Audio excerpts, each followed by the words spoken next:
You almost leave before she arrives. It is a Thursday. You are 29, recently promoted, living a life that finally makes sense on paper. You have a drink you don't want, waiting for someone who is late, in a place you didn't choose. Then she sits across from you like the seat was always hers. You look up, ready to correct it. And stop. She never once looks at her phone. I think you're in the wrong. I know, she says, but you look like you needed a better conversation. By the third sentence, something feels off. By the fifth, you are still there. You tell yourself it means nothing. It does not mean nothing. You see her again 3 nights later.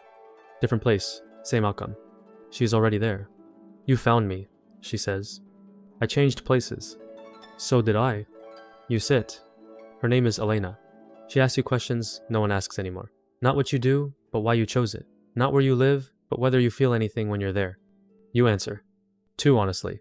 When you walk her out, a black SUV is waiting across the street. Engine running, lights off. She doesn't look at it. She kisses your cheek lightly. Don't get used to me, she says. Then she gets in. You stand there longer than necessary. Long enough to feel something shift. You start seeing her twice a week. Then more. She doesn't text much. When she does, it's simple. Come. No. You go? At first, it costs you small things. Sleep. Routine. Plans you cancel easily. You tell yourself it's temporary. It isn't. She moves through the world without friction. Tables appear, doors open, people adjust without being told. Influence is just speed, she says once. Some people wait, some people don't. You begin to notice the pattern. The cars. The driver. The quiet respect from strangers who don't stare. You ask her what her family does. Logistics, she says. You laugh. She doesn't. The first time you go to her house, there is a gate. Not decorative. Functional. There are men outside who don't introduce themselves. Inside, it is quiet. Her father is in the kitchen, making tea. He doesn't look surprised to see you. You're new, he says. You introduce yourself. He nods, like he already knew. Sit. You sit. The tea is good. You remember that detail later. At one point, he looks at you and says calmly, some lives are simple because they are small. Some are complicated because they are large. Decide which one you want before someone decides for you. You nod like you understand. You don't. You tell yourself you are not involved. You still work, still see friends, still call home. But something shifts. Your time belongs less to you. Your attention belongs more to her. Your friend notices first. She's changing you. I'm just busy. No, he says. You're somewhere else. You laugh. You don't stop. Because when she looks at you, you feel chosen. And being chosen feels like meaning. The first warning is small. A man approaches your table one night. Nervous. Careful. He speaks to her quietly. You don't understand the language. You understand the tone. He is asking. She's deciding. She listens. Then shakes her head once. Please, he says. She looks at him calmly. Favors are footprints, she says. You followed them here. He leaves. You sit there, suddenly aware of your heartbeat. What was that?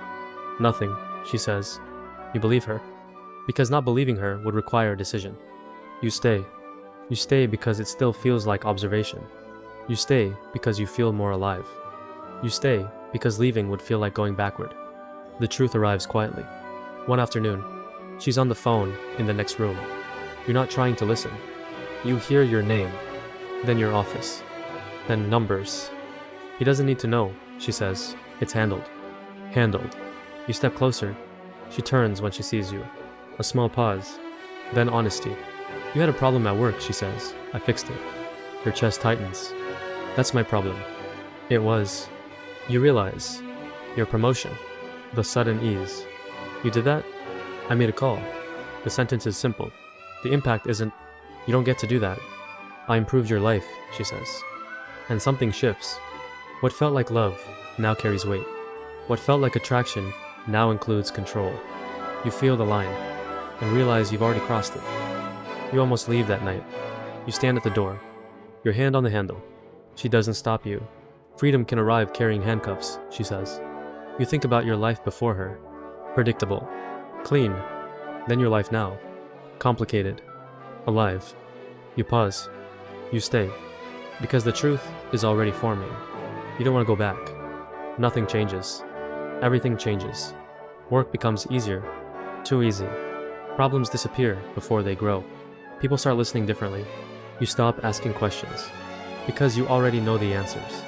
Your friend stops calling, not suddenly, gradually.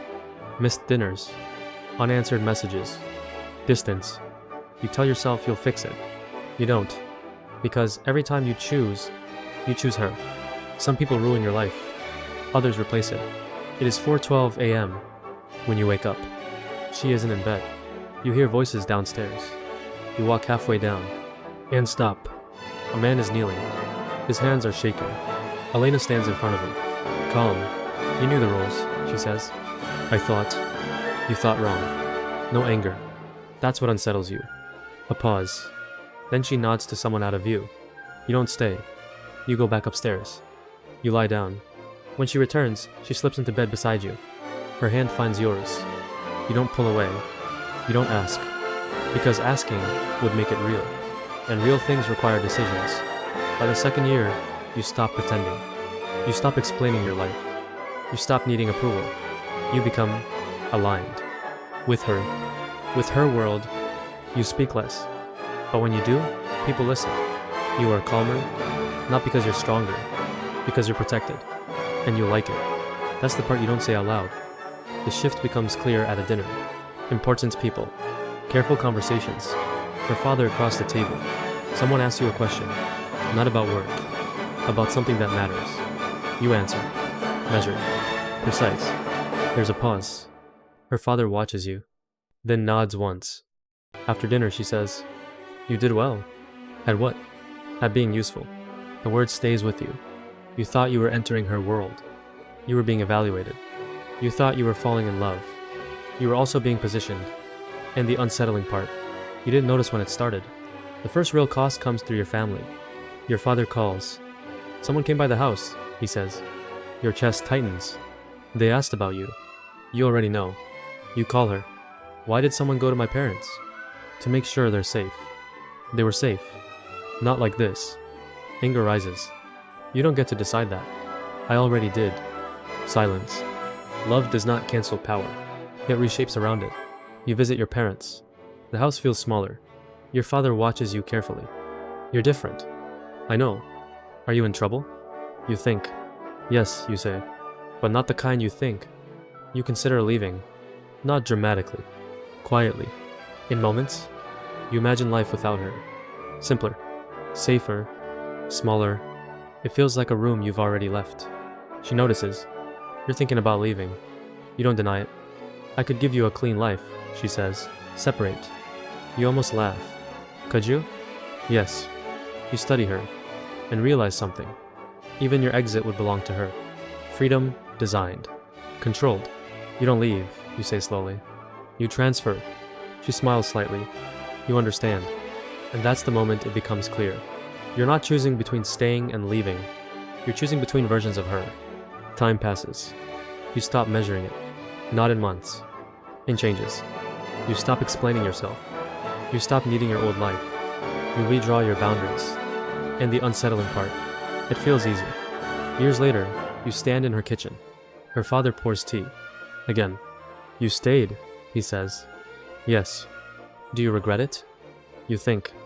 About everything. What it cost. What it gave. Sometimes, you say. He nods. That means you understand. That night, she sits beside you. Quiet. You could still leave, she says. You look at her. At everything she is. At everything you became around her. You shake your head. Not really. Anyone. She leans into you. You chose this. You close your eyes.